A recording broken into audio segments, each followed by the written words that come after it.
एक हांगकांग के डेवलपर के साथ किए। मैं जब ये बना रहा था, ये कुछ कर रहा था एक दो दिन पहले, तो मेरे कुछ साथियों ने कहा कि अगर ये काम जो सदर जरदारी ने 2008 के बाद दोबारा शुरू किया तो आज पाकिस्तान की किस्मत कुछ और होती।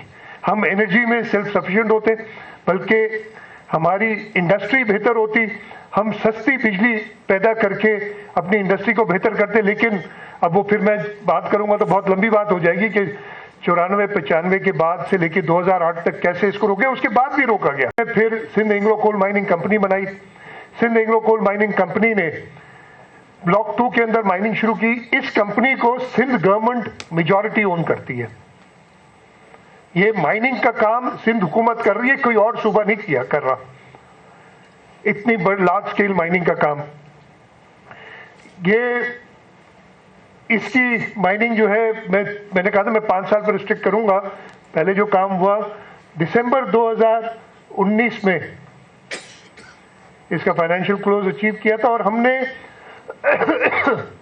2019 में, आपको याद होगा, इधर शायद एक तस्वीर वो ना हो लेकिन आपने देखी होगी कि बिलावल भुट्टो जरदारी साहब, गालिबन ये फरवरी 19 था, बिलावल भुट्टो जरदारी साहब और मैं गए थे, और कोल माइंस की जहां, और मैं उसे कहता हूं कि पाकिस्तान की ज़मीन का सबसे डीपेस्ट पॉइंट है वो, वहां पे हम कोयले के ऊपर खड़े हुए थे। और उसके बाद वो थर ने पाकिस्तान की किस्मत बदलनी शुरू की। आगे चलें जी। पहले 330 मेगावाट के पावर प्लांट लगे, इसका भी फेज 3 चल रहा है। और अगर कोई नहीं गया अभी तक थर, तो मैं चाहूंगा कि ये देखें, और भी चीजें दिखाऊंगा। अच्छा, थर में हमने ये, इस पे आगे आएंगे, जो एयरपोर्ट बनाए, कोई किसी प्रोविंशियल गवर्नमेंट ने कहीं एयरपोर्ट नहीं बनाया है। ये सूबा सिंध की हुकूमत है जिन्होंने थर में एयरपोर्ट बनाया है। थर के, ये हमारा थर लॉज नजर आ रहा है आपको लेफ्ट पे। ये एक ब्रिज जो राइट पे देख रहे हैं, ये सिजावल से ठट्टा कनेक्ट करने वाली ब्रिज है, जो कि 1950 की दिहाई में बनी थी और ये डैमेज हो गई थी और हमें इसको बनाना था। ये तकरीबन 1.25 साल में, इधर बैठे हैं हमारे ठट्टा और सिजावल के लोग और बदीन के लोग, वो बताएंगे आपको, ये 1.25 साल में ये ब्रिज कंप्लीट की थी हमने। आगे चले। हमने ना सिर्फ माइनिंग की, हमने लोगों की भलाई के लिए वहाँ एक थर फाउंडेशन बनाई। अगेन ये Thar foundation majority own government of Sindh है। इसमें जो भी कंपनीज काम कर रही हैं थर के अंदर, उनको हमने साथ लिया है, और इनके बारे में मैं बताऊंगा थोड़ा कि हमने इससे क्या हासिल किया। आगे चले। ये अगर आप देखेंगे तो थर के अंदर, माइनिंग के अंदर, हमने 71% थरियों को काम दिया। इसमें स्किल्ड लोग भी हैं। थर की पहली खातून इंजीनियर, थर से ताल्लुक रखने वाली, वो भी इन्हीं माइंस पे काम करती है। आगे चलती है। ये एक मार्ग जो मैं कहूँगा सब देखें जाके। अभी हमने ट्रांसपोर्ट डिपार्टमेंट में शर्जील मेमन साहब ने टिपिंग बसेस में भी शुरू किया है कि खवातीन ड्राइवर्स हैं। लेकिन ये डंप ट्रक्स और इनकी जो साइज देख रहे हैं ना, पाकिस्तान में इतनी बड़ी ट्रक्स कहीं नहीं है। इनको ये खवातीन चला रही हैं, और ये आपके अखबारों में भी रिपोर्ट हुआ है, मीडिया में भी रिपोर्ट हुआ है। लेकिन मैं सिर्फ उन लोगों को दिखाने के लिए कि जो बार बार कहते हैं कि जी सिंध हुकूमत ने किया है, तो मैंने कहा रिफ्रेश करनी पड़ेगी। आगे चलते जाए। इसके अलावा खवातीन यहाँ आरओ प्लांट ऑपरेटर्स हैं। आगे हमने 2 विलेजेस पहले फेज में की थी शिफ्ट, वहां पे माइनिंग करनी थी। और ये विलेजेस की ओरिजिनल, आगे भी कुछ तस्वीर आएंगी, आगे चलते जाएंगे तो आप देखेंगे। ये अस्पताल बनाया थर फाउंडेशन के साथ इस्लामकोट में। इसमें प्राइवेट सेक्टर भी, और हमारी पब्लिक प्राइवेट पार्टनरशिप के आगे बात करूंगा, एक बड़ी कामयाबियां हैं कि जिसमें हमसे प्राइवेट सेक्टर भी साथ है। आगे ये अस्पताल की मैं तस्वीर सिर्फ देख लें। ये ओपीडी जो है इस वक्त, हमने जब तक वो अस्पताल बना, कंसल्टेंट क्लिनिक्स मेल फीमेल दोनों वहां शुरू किए। ये बेसिकली था कि थर के लोगों को बाइन देना, जो कि, और मैं आपको बताऊं, ये जो ब्लॉक 2 है, इसमें ब्लॉक 2 में रहने वाला हर शख्स, हर फैमिली शेयर होल्डर है इस ब्लॉक 2 के अंदर। हमारी 54% शेयर होल्डिंग है, उसमें से 3% हमने उन लोगों को दी हुई है और वो भी अगेन हम उनको एक एनुअल उसको हमने इन्वेस्ट करके एनुअल डेट एक इंस्ट्रूमेंट करके उनको हम पैसे देते हैं। स्कूल आगे कुछ आपको ये टीसीएफ के साथ मिलके हमने जो स्कूल्स बनाए उधर थर फाउंडेशन ने टेक्निकल एजुकेशन शुरू की और आगे अब यूनिवर्सिटी भी बन रही है, उसके बारे में आगे बात बताऊंगा। इन्वायरमेंट को कैसे बेहतर किया, आगे चलें। ये थर मिलियन ट्री प्रोग्राम में 7.5 लाख ट्रीज हम प्लांट कर चुके थे और अब वो कंटिन्यू है। आगे चलें ताकि हम इन्वायरमेंट को बेहतर कर सकें।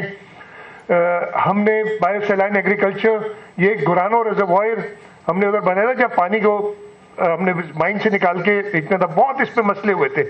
ये अब इसकी हालत है। पीछे जाए एक मिनट। ये है, ये एक पिकनिक स्पॉट बना हुआ है, एक लेक है और इसके और भी फवायदे आगे चल के। ये वाइल्ड लाइफ है गुरानो रिजर्वायर में। ये जो परिंदे यहाँ आए हैं, तो यहाँ बंद नहीं होता, डेजर्ट के अंदर आगे नेक्स्ट स्लाइड में होगा मेरे ख्याल है। मछलियां डेजर्ट के अंदर फिशिंग, ये भी गुरानो में हो रहा है। आगे इकोनॉमिक सिक्योरिटी के लिए ये मैंने बताया था, आगे चलते जाएं। ये वन, इसकी एक खास बात है, ये पाकिस्तान का इतना बड़ा वाहिद प्रोजेक्ट है जो बगैर किसी सॉवरन सपोर्ट के हुआ है। ये अपनी कमर्शियल वैल्यू पे इसकी फंडिंग हुई है। ये चाइनीज कर रहे हैं ब्लॉक 1 पे काम, और ये पावर प्लांट है 1320 मेगावाट यहाँ से जनरेट हो रहा है ब्लॉक 1 से। आगे टोटल 3000 मेगावाट के करीब हो रहा है। अच्छा, हमने कहा कि इनके बच्चे जो हैं इनको भी, ये पहली इंटरवेंशन थी थर फाउंडेशन की तरफ से, अब ये पोजीशन है। ये टीसीएफ के साथ मिलके ये थरपारकर में स्कूल है। मैंने हाउसिंग का बताया था, जिन लोगों को हमने डिस्प्लेस किया, एक एक को, ये घर आगे चले तो और बेहतर नजर आएंगे, ये एक पूरे 2 गांव बनाए उधर जिनको डिस्प्लेस किया था। और इन गांव में ना सिर्फ घर है, मसाजिद, हिंदू कम्युनिटी है, उनके लिए मंदिर, कम्युनिटी सेंटर्स। ये मैंने एयरपोर्ट का आपको बताया था। ये डंप ट्रक ड्राइवर्स की तस्वीर कुछ और हैं, हमारी खवातीन जो उधर हैं। उसके अलावा हमने ग्रीन एनर्जी के लिए हमारा जो झिम्पीर का कॉरिडोर है, विंड कॉरिडोर, उसमें अभी तक 1845 मेगावाट 36 विंड पावर प्रोजेक्ट्स के साथ जनरेट कर रहे हैं और 250 मेगावाट 5 सोलर प्रोजेक्ट्स के साथ नेशनल ग्रिड में हम ऐड करें। 3 सक्खर, 2 कराची में, जिन पे अभी काम चल रहा है। फ्लोटिंग सोलर प्रोजेक्ट हमने देखा होगा किंझर में अभी लगा रही है। हमारे आगे जो काम है इसमें मिक्स होकर आगे चले। हमारी वाहिद, अब तो बाकी सूबों में मेरा ख्याल है खैबर पख्तूनख्वा ने शायद कंपनी बनाई है, मैं भूल गया, मैंने कहीं पढ़ा था, पहली हुकूमत थी जिसने Sindh transmission and dispatch company बनाई। इसलिए कि आइन में सूबाई हुकूमतों को इजाज़त है कि वो अपनी ट्रांसमिशन और डिस्पैच कंपनीज बनाएं और डिस्ट्रीब्यूशन लोकल खुद करें। हमने ये इनिशिएटिव लिया। सबसे पहले हमने एक पावर लाइन लगाई, एक नूरियाबाद से लेके कराची तक, और एक और भी मैं आपको बता दूं, हमने पब्लिक प्राइवेट पार्टनरशिप में नूरियाबाद पे पावर प्लांट लगाया, जो कि जिस दिन से, ये 2019 में आई बिलीव, इसकी 2018 के शुरू में कमर्शियल ऑपरेशन में आया था। 100 मेगावाट पावर कराची को अनइंटरप्टेड दे रहा है और ये मेरिट ऑर्डर में कराची के नंबर 1 पे है। और ये अलग बात है, इसके ऊपर खर्चे बहुत हुए हैं, खासतौर पे मेरा खर्चा बहुत हुआ है, इस्लामाबाद बहुत जाना पड़ा इस प्रोजेक्ट की वजह से। प्रोजेक्ट कंप्लीट होने के बाद वो कहानी किसी और दिन, उसके क्या वजह है आगे। मैं फिर चाह रहा था कि इंफ्रास्ट्रक्चर के प्रोजेक्ट्स में, इरिगेशन में, मुझे काफ़ी लोग, इसलिए इधर काफ़ी दोस्त हमारे कराची के हैं, मीडिया वाले भी हैं, ये सब सोचते होंगे कि पाकिस्तान पीपल्स पार्टी हर दफ़े ज़्यादा सीटें ले जाती है, वोट ज़्यादा ले जाते हैं। वजह क्या है? वजह यह है कि हमने अपने chairman president Rashid Ali Zardari, chairman Bilawal Bhutto Zardari साहब की क़यादत में, और जो शहीद जुल्फ़िकार अली भुट्टो, शहीद मोहतरमा बेनज़ीर भुट्टो का विजन था, उसको सामने रखते हुए हमने लोगों की खिदमत की है। इरिगेशन लाइफलाइन है। अभी रिसेंटली आपको सबको पता होगा, जो सक्खर बराज पे हुआ था, जिस तरीके से इरिगेशन डिपार्टमेंट मिनिस्टर इरिगेशन बैठे, उन्होंने जिस तेजी से काम किया है, और एक फसल तकरीबन पूरी, इसलिए कि अगर वो 10-12 दिन और ना होता काम तो हमारी पूरी फसल जाती खरीफ की। तो खैर इरिगेशन में हमने काम क्या किया है, मैं ये पूरे पाकिस्तान में, ये उडेरो लाल में लाइनिंग का काम है, आगे चलते जाएं इसलिए काफ़ी होएंगे। ये पिंजारी में सीसी लाइनिंग का काम है। ये जो प्रोजेक्ट है ये नुसरत डिवीजन शहीद बेनज़ीराबाद की है इरिगेशन चैनल्स। ये काजी अहमद, आगे ये अली बहर वाह है, सीसी लाइनिंग नागना डिस्ट्रीब्यूटरी है टंडोल आयार में, ये भी टंडोल आयार की एक लाइनिंग की है। और इससे जो हमने आप समझे हमारी रिजल्ट्स आई हैं, हमारी इस साल की कॉटन और व्हीट क्रॉप हाईएस्ट रही है आज तक जितने हुए, ये रिजल्ट है सारी। और यही वजह है कि सिंध के लोग फिर पीपल्स पार्टी को वोट भी करते हैं। झांगड़, ये मैं इसलिए सर जल्दी दिखा रहा, अच्छा स्मॉल डैम्स, हमने जो हमारे ईस्टर्न बॉर्डर और वेस्टर्न बॉर्डर, ईस्ट में थरपारकर नंगर पारकर का एरिया और वेस्ट में जामशोरो दादू कंबर शदादकोट तक जो हमारे वेस्टर्न बॉर्डर, उसमें स्मॉल डैम्स बनाए। ये कुछ आपको तस्वीर दिखाता हूँ। और इससे मुझे हैं पता नहीं जो थरपारकर के हमारे दोस्त बता चुके हैं कि सिर्फ नंगर पारकर में 4 अरब रुपए की प्याज जो है अनियन की फसल हुई है इस साल, इन डैम्स की वजह से। ये लोगों को फायदा हुआ है। आगे चलते हैं, ये जामशोरो के हैं, ठट्टा डिस्ट्रिक्ट, ये भी ठट्टा भी आता है हमारे। आगे जाएं, मलीर के हैं ये डैम्स। रोड सेक्टर, ये मैं थोड़ा तेज इसलिए जा रहा हूं कि काफी कुछ दिखाने का है और हमारे ऊपर क्रिटिसिज्म ये होती है और आप सब करते हैं कि जी पंजाब से आओ तो बड़े अच्छे रोड होते हैं, जैसे ही सिंध में दाखिल होते हैं तो रोड खराब है।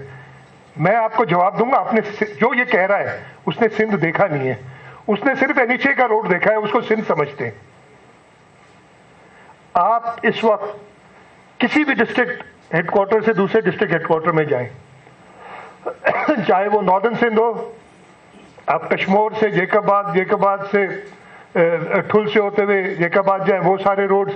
आप हमारे दूसरी तरफ आए, मीरपुर खास से थर की तरफ जाएं, आप नवाबशाह से सांगड़ आए, नवाबशाह से मीरपुर खास आए, आप काजी अहमद की तरफ जाएं। ये कुछ रोड्स हैं जो हमने दिखाए। ठट्टा की साइड ये ठट्टे के रोड है, ये नवाबशाह टू काजी अहमद रोड है। ये सारे पिछले 5-6 साल के बने हुए प्रोजेक्ट्स हैं।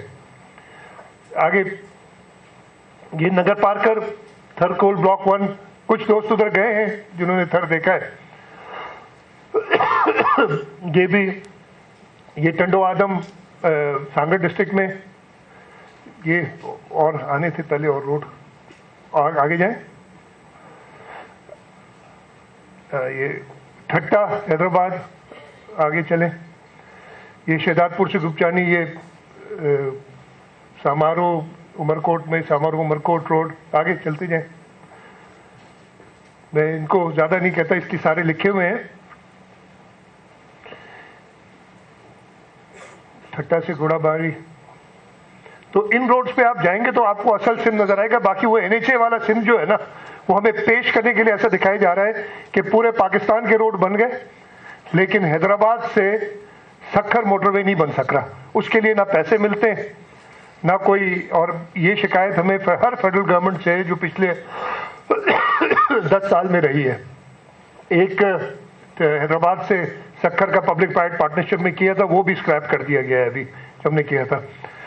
मैं आगे जाने से पहले इसलिए कि मैंने आपको नहीं बताया कि मसाइल क्या थे हमारे पिछले 5 साल में। अगर आप देखें 2018 से 2023 तक या 24 तक हमारे यहाँ 2 बड़े फ्लड्स आए, 2020 में और 2022 का तो मेगा फ्लड था।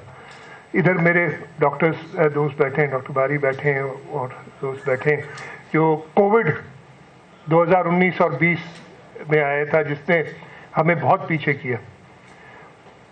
वो तो मैं उसको हमने कैसे काउंटर किया। ये फ्लड आया, अगर आप देखें इमीडिएटली हमने क्या किया, ये मुझे मैंने और जगह भी ये बात बताई है, प्राइम मिनिस्टर शहबाज शरीफ साहब थे जब ये फ्लड के बाद 2022 के, और वो कह रहे थे कि जी अब तो ये अगली फसल भी आपकी गई। तो मैंने कहा नहीं जी, सिंध के लोग और हम, सिंध के लोगों की हमें पूरी मदद हासिल है।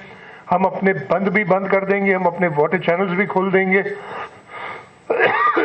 और हम एक रिकॉर्ड फसल करेंगे। और पिछले साल की फसल वीट की रिकॉर्ड की और इस साल उससे भी ज़्यादा हुई। ये कुछ जो काम ये महीनों में हुआ था, ये मंशूर कंटेनिंग बंद का है, ये भी मंशूर पे जो अड़ल हेड रेगुलेटर पानी, इसलिए कि सारा सिंध का राइट बैंक का पानी आके मंशूर झील में पड़ता है, फिर उधर से हमें निकालना पड़ता है। आगे चलें, ये डेजर्ट रेगुलेटर, ये सिर्फ मैं बता रहा हूँ, ये 6 से 8 महीने के काम है। फ्लड्स के बाद ये दिसंबर 2022 में शुरू हुए और हमने इसको उसी वक्त चैनल्स तो अपने शुरू कर दिए थे। आगे ये जोई का कंड्यूट किया गया था, ये भी बन गया है। आगे चलें, ये मोल डैम, आगे ये रोड्स का काम, अगेन हमारा वर्क्स एंड सर्विसेज डिपार्टमेंट, उन्होंने बड़ी तेजी से काम किया है इस पे।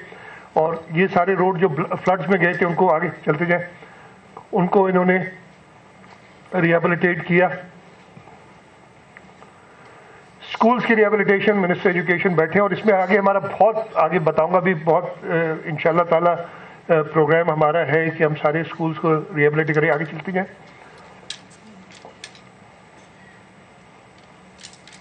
और ये सारे पोस्ट फ्लड रिहेबिलिटेशन है स्कूल्स की, और सारे नामों के साथ ही आपको इधर दिखाए जा रहे हैं।